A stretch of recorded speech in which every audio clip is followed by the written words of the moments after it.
교독으로 읽겠습니다. 예수께서 거기서 떠나사 갈릴리 호숫가에 이르러 산에 올라가 거기 앉으시니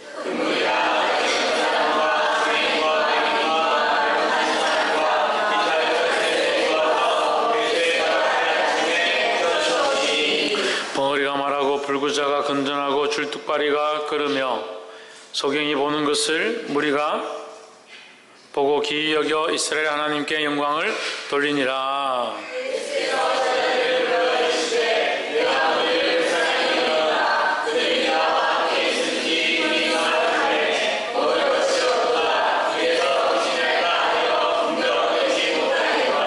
제자들이 가로되 광야에 있어 우리가 어디서 이런 무리의 배부를 만큼 떡을 얻으리까?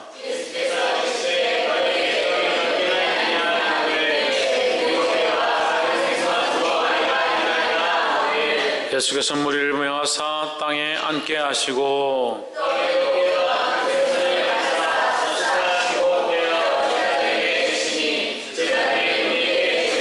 다 배불리 먹고 남은 조각을 7광주리에 차게 거두었으며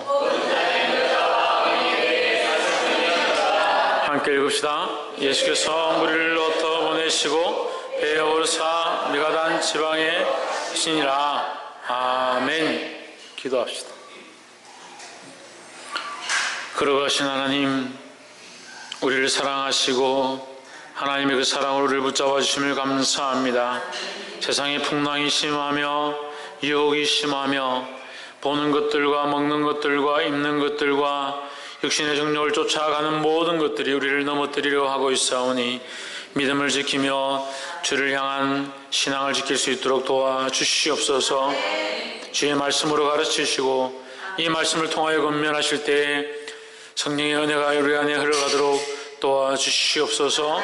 주께서 간섭하시며 인도하실 줄 믿사옵고 살아계신 예수 그리스도 이름으로 기도합나이다. 아멘. 할렐루야. 아멘. 옆에 상인사합시다. 사랑합니다. 축복합니다. 전에는 예배를 드리면 우리 아멘하는 청년이 한 명 있습니다. 우리 예쁘장에 생긴 청년 한 명 있는데 그 친구 목소리가 제일 컸는데 요새는 예쁘장한 집사님이 한 분 오셔가지고 그분 목소리가 제일 큰 것 같아요. 그것도 뺏기는 거예요. 서로 뺏는 거예요. 예? 천국은 침노하는 것이라 그랬는데 예배도 침노해가지고 1등 해야지. 예, 말씀에 아멘하고 찬양에도 힘쓰고 서로 앞서가기를 소망합니다. 말씀을 좀 한번 읽어봅시다. 시작. 불쌍히 여기는 눈. 불쌍히 여기는 눈은 누가 가지고 있는 눈이냐? 하나님께서 가지고 계신 눈이다 하는 거예요. 우리가 하나님의 그 진노 앞에 죽을 수밖에 없다. 죽었다. 이미 우리가 에베소서 2장 통해서 보았지만 죄와 허물로 이미 죽었다 하는 거예요. 그 진노 앞에 살 사람이 아무도 없다. 그래서 하나님 앞에 우리가 뭘 구해야 되느냐? 그 사랑과 그 용서를 구해야 된다 하는 거예요. 그러니까 불쌍히 여겨달라 해야 되는 거예요. 불쌍히 여겨주시기 때문에 계속 죄를 지을 각오를 해야 되느냐? 그렇지 않죠. 그럴수록 더 정신을 차리고 믿음 안에 나아가야 됩니다. 본문 29절 예수께서 거기서 떠나사 창문을 좀 닫으세요. 예수께서 거기서 떠나사 갈릴리 호숫가에 이르러 산에 올라가 거기 앉으시니 30절 큰 무리가 절뚝발이와 불구자와 소경과 벙어리와 기타 여럿을 데리고 와서 예수의 발 앞에 두매 고쳐 주시니 했습니다. 30절 한번 봅시다. 큰 무리가 다리 저는 사람과 장애인과, 성경도 재밌게 바꿔놨습니다. 장애인과, 옛날 사람들은 못 알아듣겠죠. 맹인과, 말 못하는 사람과 다 장애인이네. 결국 장애인이네. 기타 여럿을 데리고, 기타 여럿이라는 것을 왜 적었느냐? 누구나 병든 자나 연약한 자들은 누구나 주님 앞에 오면 된다라는 거죠. 예. 여기 적은 사람 오는 게 아니에요. 저는 사람이나 장애인과 맹인과 말 못하는 사람만 오는 게 아니라 모두 다 올 수 있다라는 거죠. 기타 여럿을 데리고 와서 어디에? 예수의 발 앞에 앉힘에 고쳐주시니 했습니다. 우리는 어디 와야 되느냐? 예수님의 발 앞에 와야 되는 거예요. 이게 잘 안 됩니다. 우리는 늘 그렇게 하고 있는 것처럼 보이지만 예수님의 발 앞에 있는 게 아니고 예수님과 얼굴을 맞대고 있는 것처럼 생각하고 자기가 예수님인 줄 착각하고 자기 마음대로 살려고 하는 그런 생각도 우리 안에 항상 있습니다. 예수님의 발 앞에 내려와야 되는 거예요. 사마리아 여인이 아니라 가늠하다 잡힌 여인이 예수님의 발 앞에 있습니다. 차마 고개를 들지 못합니다. 부끄러워서 땅에 엎드렸습니다. 우리가 그 가늠하다 잡힌 그 가늠하다가 현장에 잡힌 여인보다 우리는 전혀 같지도 않고 비교할 수도 없고 어떻게 그런 여자들과 우리를 비교합니까? 천만의 말씀입니다. 우리가 말씀을 알면 알수록 하나님을 알면 알수록 그 가늠하다 현장에서 잡힌 여자와 우리가 다를 바가 없다라는 거예요. 우리의 죄인됨을 알아야 우리의 죄인됨, 우리의 더러움을 알고 우리의 연약함을 알고 우리 죄와 허물로 죽을 수밖에 없는 이미 죽었던 우리의 모습을 볼 수 있어야 된다는 거예요. 우리의 연약함을 보면 어떻게 한다고요? 예수님의 발 앞에 엎드리게 되어 있다는 거예요. 다른 신 앞에 가서 발 앞에 엎드리지 말고 우상 섬기는 데 가서 발 앞에 엎드리지 말고 좀 제발 좀 그러지 마세요. 왜 정신을 못 차리는? 그리스도와 벨리알을 겸하여 섬길 수 없다라고 했는데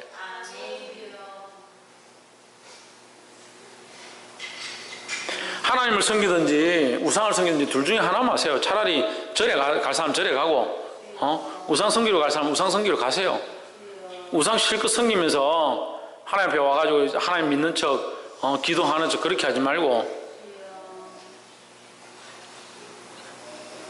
보게 되기를 소망합니다.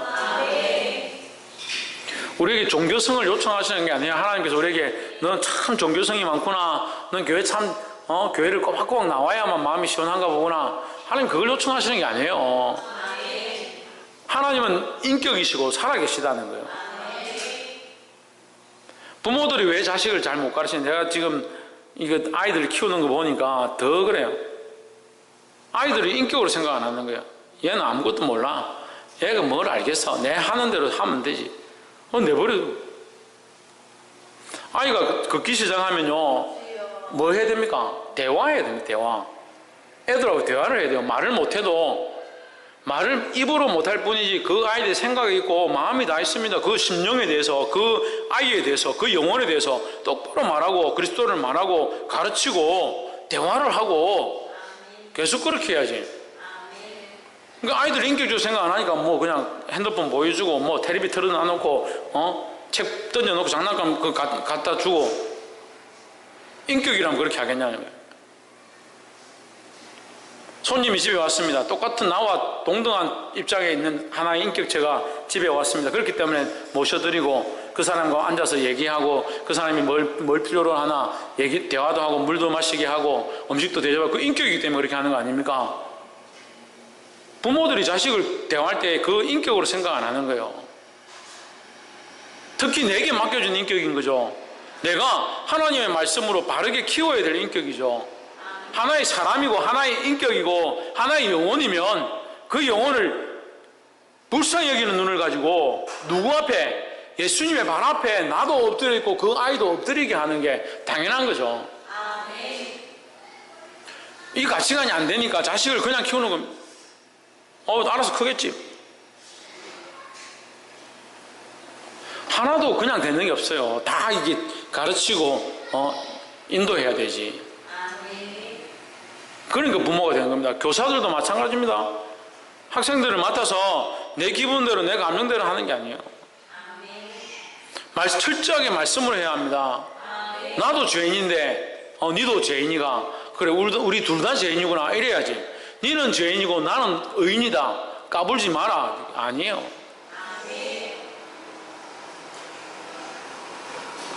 어디에 엎드려야 된다? 예수의 발 앞에 엎드려야 한다는 겁니다.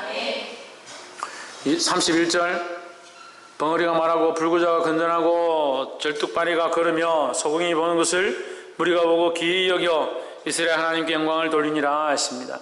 자, 연속돼서 말씀합니다. 예수의 발 앞에 엎드리면 어떠한 일이 일어나느냐?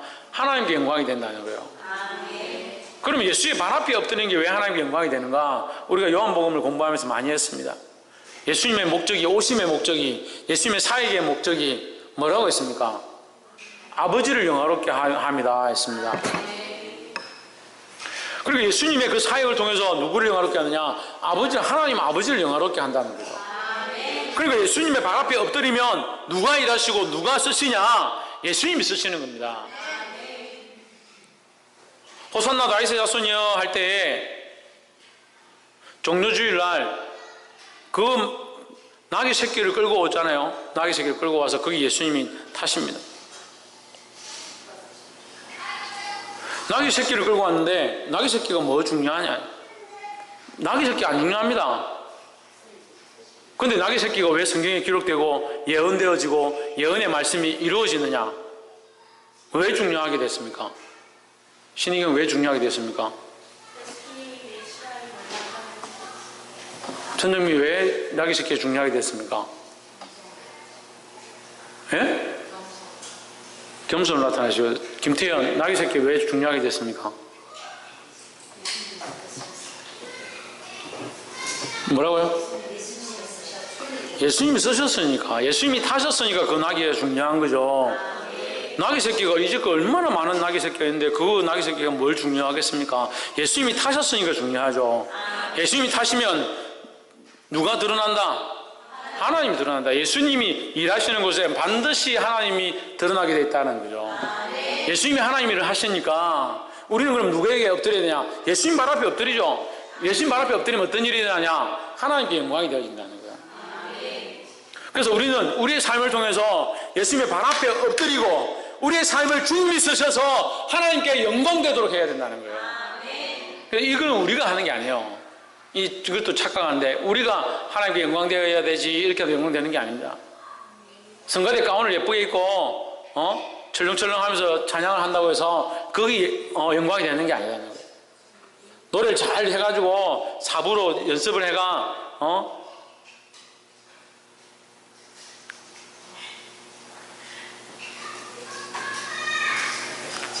그렇게 한다고 해서 영광이 되는 게 아니다. 이게 힘들어요. 우리의 삶이 있고 우리에게 주어진 삶이 있고 우리에게 주어진 삶은 어떻게 된다? 박성님, 우리에게 주어진 삶은 어떻게 해야 된다? 뭐라노? 지훈아 어떻게 해야 된다? 뭐라노 지금? 신성경 우리 삶 어떻게 해야 된다? 네, 주님의 발 앞에 엎드리게 해야 된다는 거예요. 자, 이게 착각한다니까. 이게 내가 하나님께 영광을 돌려야 한다. 물론 하나님께 영광을 돌려야 되죠. 근데 궁극적으로 그건 예수님이 하시는 일이다. 예수님이 하시는 일. 하나님을 영화롭게 하는 것은 예수님이 하시는 일이다. 그러면 우리는 어떻게 해야 되냐? 예수님의 발 앞에 엎드리는 일을 해야 되는 거예요. 엎드리지 않는데 어떻게 씁니까? 엎드리지 않는데 어떻게 고칩니까? 엎드리지 않는데 어떻게 이렇게 세우겠습니까? 그래, 엎드리지 않고 자꾸 일어서려고 하고 자꾸 일어나려고 하고 자꾸 직분을 맡으려고 하고 자꾸 영광을 얻으려고 하니까 이게 하나님께 영광이 되는 게 아니고 처음에 시작은 하나님께 영광이 되는 것처럼 일을 하지만 몇 년, 수년 지나고 나면 다 인간적인 일이 되는 거예요.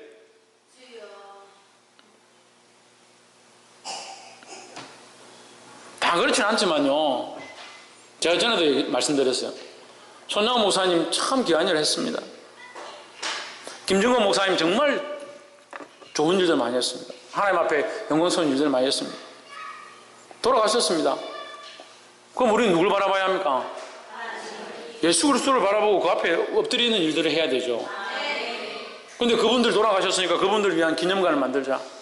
청년들아 한 5만 원씩 내라. 돈 있는 청년들은 한 50만 원씩 내라. 그게 뭐 하는 겁니까? 그래가 지어가지고 뭐 하게? 김정근 목사님이 이렇게 하셨습니다. 이게 김정근 목사님 살아계실 때 쓰던 숟가락입니다. 이게 김정근 목사님 쓰던 가방입니다. 그래 해가지고 뭐 한다고요? 그러면 천국 갑니까? 그러면 구원의 역사들이 일어납니까? 여러분, 우리가 다 없어져도 세상과 모든 것이 다 없어져도 이 세상과 그 모든 것들은 없어진다. 없어질 거다. 푸른 마르고 꽃은 시드나 주의 말씀은 영원히 있도다. 그 말씀을 세워야지 무슨 사람을 기념하는 기념관을 세우냐고요. 그러니까 우상이 서죠. 우상이. 천주교가 가장 타락할 때 종교개혁이 일어나기 직전에 어떻게 되느냐, 신상을 말이에요. 신상을 성상이라죠. 성상. 이런 거 하나도, 컵 하나도 그냥 안 두는 겁니다. 여기다 막 새겨가지고 막 예수님 형상하고 막 천국 같은 거 새겨가 천장에다가 막 천국과 지옥을 그리고 막 기둥 것도 그냥 안 놔두고 기둥도 다 파가지고 조각해가지고 석굴암 만들어 놓듯이. 하나님은 보이지 않는 빛에 거하신다 했는데 왜 너희는 자꾸 보려고 하느냐, 보려고 하느냐. 그게 바른 줄 알고 지금까지 알아오고 그렇게 배워오고 그렇게 커온 겁니다. 보는 게, 하나님을 보는 게 아니에요. 우리는 그리스도의 그 이름 앞에, 그 무릎 앞에, 그 발 앞에 우리가 무릎을 꿇고 엎드려야 되는 거예요. 그래야 하나님 우리를 통해서 일하시죠. 나는 죽고 주만 사는 게 뭐냐고. 죽지는 않고 자꾸 일은 하려고 하는 거예요. 죽지는 않고 자꾸 나는 하나님 영광 돌리려 한다. 내가 죽어야, 내가 엎드려야, 내가 그리스도 앞에 엎드리면 누가 일하시냐? 성령이 내 안에 오셔서 일하기 시작해요. 내 심령을 바꾸시고 내 생각을 바꾸시고 나의 방향을 바꾸시고 내가 나아갈 길을 보이시는 겁니다. 그럼 엎드리지 않는 자에게 어떤 일이 일어나겠습니까? 엎드리지 않는데. 자기 생각과 고집을 꺾지 않는데 어떻게 변화가 일어나겠습니까? 예배를 빠지지 마라. 빠지면 어때서? 그렇게 생각하는 사람에게 예배를 빠지지 말라고 제가 아무리 가르치면 서로 감정만 안 좋아지죠? 엎드리지 않는데 누가 저한테 엎드리려 합니까? 여러분 예배 많이 드리면 저한테 무슨 이득이 있습니까? 그런 부분에 별로 안 부끄럽습니다. 그런데도 여러분 예배 안 드리면 제가 마음이 아파요. 얼마나 마음이 아픈지요. 예배를 드리러 앉아 있어도 영적으로 하나님 바라보지 않고 그리스도 앞에 엎드리지 않으면 힘들어. 홍주는 뭐 하지 않으면,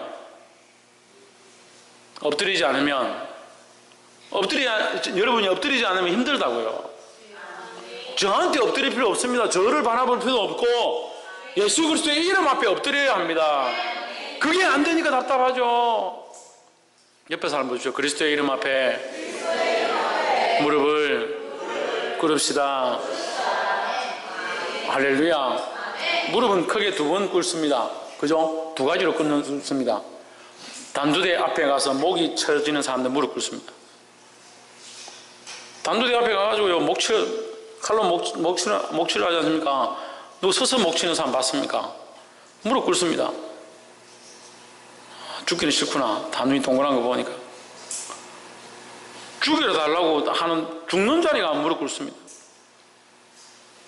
그 다음에 높은 사람에게 상을 받거나 직임을 받을 때 왕 앞에 가서 엎드립니다.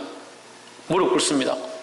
그럼 관을 씌워주든지 상을 주든지 계급장을 달아주든지 엎드리는 겁니다. 그리스도 앞에 엎드리는 것은 두 가지를 얘기하는 겁니다. 우리의 자아가, 내 모습이, 나를 사랑하는 것들이 죽는 것. 그리고 이제 나의 계급장을 떼고 나의 어떠함을 떼고 그리스도의 씌우시는 관을 쓰고 그 일을 하는 겁니다. 내가 주님이 씌우신 관을 쓰고 일할 때 주께서 나를 쓰셔서 하나님을 영화롭게 하는 거예요. 할렐루야. 이 말씀을 깨달은 대로 그리스도 앞에 엎드림으로 하나님을 영화롭게 하시기를 주의 이름으로 축복합니다. 32절 예수께서 제 아들에게 불러 가라사대 내가 무리를 불쌍히 여기노라 저희가 나와 함께 있은지 이미 사흘임에 먹을 것이 없도다 그래서 기진할까 하여 굶겨 보내지 못하겠노라 했습니다. 이 말씀은요 우리가 잘 보지 않는 말씀인데 이 오병이어 사건은 얼마 전에 했습니다. 오병이어는 몇 마리? 물고기 2마리와 떡 5개로 5천 명을 먹인 거죠. 채윤이하고 진우하고 자리 바꿔. 물고기 2마리와 보리떡 5개로 5천 명을 먹인 사건입니다. 그리고 오병이어와 이 성경은 7병이입니다. 여기 나와 있는 것은 7병이거든요. 떡 7개와 물고기 2마리로 4천 명을 먹인 거예요. 그런데 어떤 사람들은 이것이 뭐 조금 오류가 있어서 같이 기록된 거 아니냐, 그래서 다른 사건이 아니냐 이렇게 하는 사람들이 많이 있습니다. 근데 본문을 실제로 보면 마태, 마가, 누가요, 사복음서에 오병이어 사건 다 나옵니다. 전부 다 나옵니다. 사복음서에 다 나옵니다. 사복음서에 다 나오는 것은 확실한 사건이다라는 거죠. 근데 마태복음하고 마가복음에 이게 7병이어가 따로 추가로 기록되어 있습니다. 추가로 기록되었다는 것은 같은 사건이 아니다라는 거죠. 같은 사건이면 어디에는 있고 어디에는 없고 이렇게 되죠. 어디에는 오병이어가 있고 어디에는 7병이어가 있고 이렇게 되는데, 마태복음도 지금 오병이어와 7병이어가 같이 기록되어 있습니다. 마가복음도 그렇습니다. 오병이어와 7병이어가 같이 기록되어 있습니다. 그러면 다른 사건이다. 오병이어 사건에서는 제가 발음이 좀 안 되더라도 이해하십시오. 원래 그렇습니다. 오병이어 사건에서는 해가 저물어 가니 예수님께서 무리에 목자 없는 양 같음을 불쌍히 여기셔서 그들에게 먹을 것을 주어라. 그들이 돌아가다가 집에 가다가 배고파 죽을까 하노라. 그 심리 염려하는 거죠. 그래서 빌립에게 먹을 걸 주라 하니까 우리에게 2,500만 원이 있어도 모자랍니다. 그렇게 하죠. 그래 소년에게 있던 아이에게 있던 떡과 도시락을 가지고 떡과 물고기 2마리를 가지고 예수님 축사하시고 5천 명 먹었습니다. 그리고 여기는 이제 3일 동안, 내용이 다르죠. 3일 동안 그들과 함께 있었다. 예수님과 함께 있었다는 거예요. 예수님이 병자를 고치시고 전염마리를 낫게 하시고 장애인들을 온전케 하시니까 그 역사와 소문을 듣는 사람들이 예수님을 막 따라다니시는 거예요. 예수님 고치시는 것들을 보는 거죠. 소문이 나니까 사람들이 모여서 다니는 겁니다. 그럼 며칠이나 다녔냐? 4월 동안이 다녔다. 먹을 것이 없도다. 4월 동안 같이 다녔는데 사람들은 무턱대고 이것만 보고 따라왔는데 이제 먹을 게 없는 거죠. 기진할까 하여 굶겨보내지 못하겠노라. 여기 예수님의 마음은 어땠습니까? 불쌍히 여기노라. 예수 그리스도 앞에 무릎을 꿇은 자들은 그리스도의 마음을 가지기 시작하는데 그 그리스도의 마음 중에 가장 중요한 게 뭐냐? 불쌍히 여기는 마음이다. 불쌍히 여기는 마음을 가질 수 있어야 합니다. 불쌍히 여기기 때문에 책망하고 불쌍히 여기기 때문에 여러분들을 위해서 눈물로 기도하는 거예요. 아이들을 가르치는 교사들은 특별히 영혼을 향해서 불쌍히 여기는 마음을 가져야 합니다. 전도하는 자들은 전도하는 대상자들에 대해서 특별히 불쌍히 여기는 마음을 가져야 합니다. 박성이 어떤 마음을 가져야 된다? 불쌍히 여기는 마음을 좀 가져라. 옆에 사람 보십시오. 불쌍히 여기는 마음을 가집시다.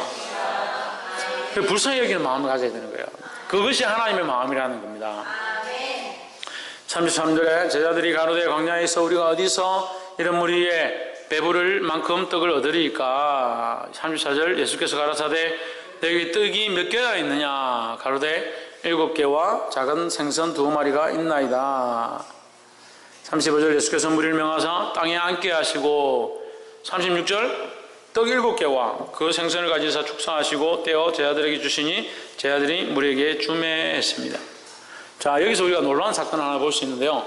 우리가 앞에 오병이어 사건에서도 예수님께서 떡을 떼서 나눠주기 전에 뭘 하십니까? 축사하시는 거예요. 축사는 뭐냐면요, 변화시키는 거예요. 변화시키는 거예요. 우리가 여러분들을 위해서 축사하면 축복의 기도를 하고 축복의 선포를 하면 그것은 여러분들과 여러분 환경들이 변화되기를 위해서 기도하는 겁니다.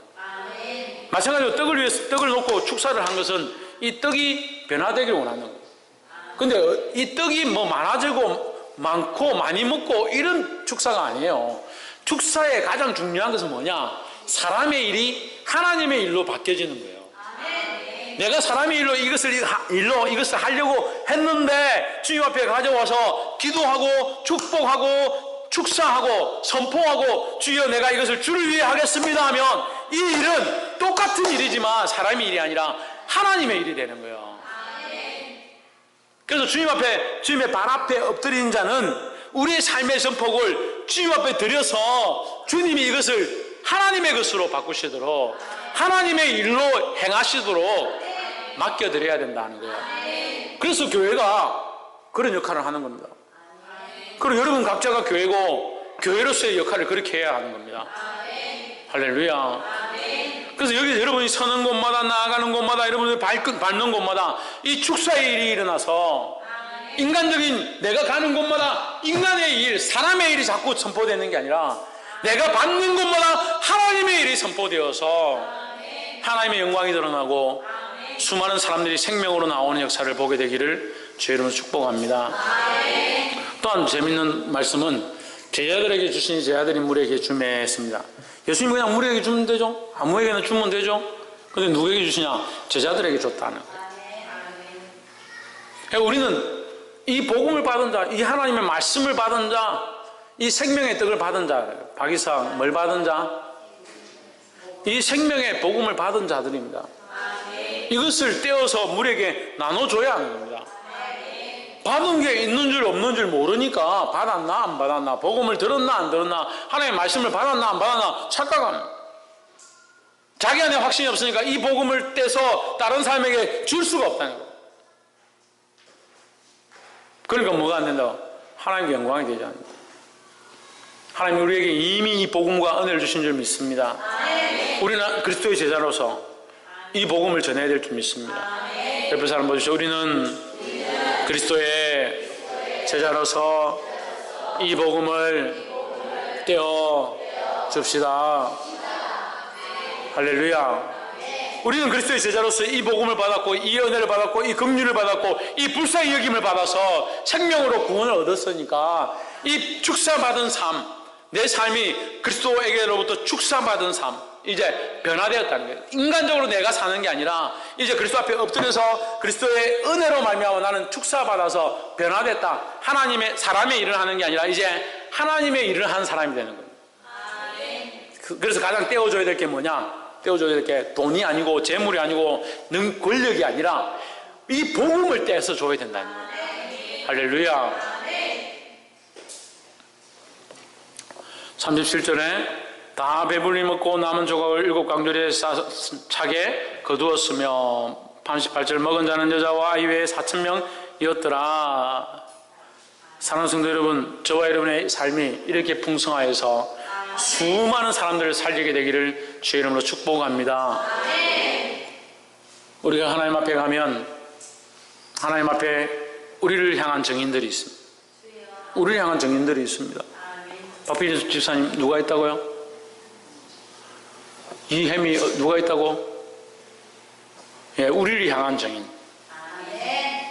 우리가 하나님 앞에 섰는데 우리를 향한 증인들이 주님, 저 사람은 정말 주를 위해 살았습니다. 저 사람은 나에게도 복음을 전했습니다. 저 사람은 선을 행하는 것을 내가 보았습니다. 그런 구름과 같은 증인들이 일어나기를 소망합니다. 어떻게 행하면? 그리스도의 발 앞에 엎드려서 주님 앞에 모든 것을 맡겨드리고 그 이름으로 나를 축사하셔서 나는 죽고 주가 살게 되고, 그래서 내가 걷는 삶이 아니라 하나님의 일을 하는 삶이 되어지고 내 안에 있는 이 복음의 떡들을 떼서 나눠줌으로 하나님 앞에서 부끄럽지 않은 경주자들이 되기를 주의 이름으로 축복합니다. 기도하겠습니다. 거룩하신 하나님, 귀한 말씀 우리 안에 가르쳐 주심을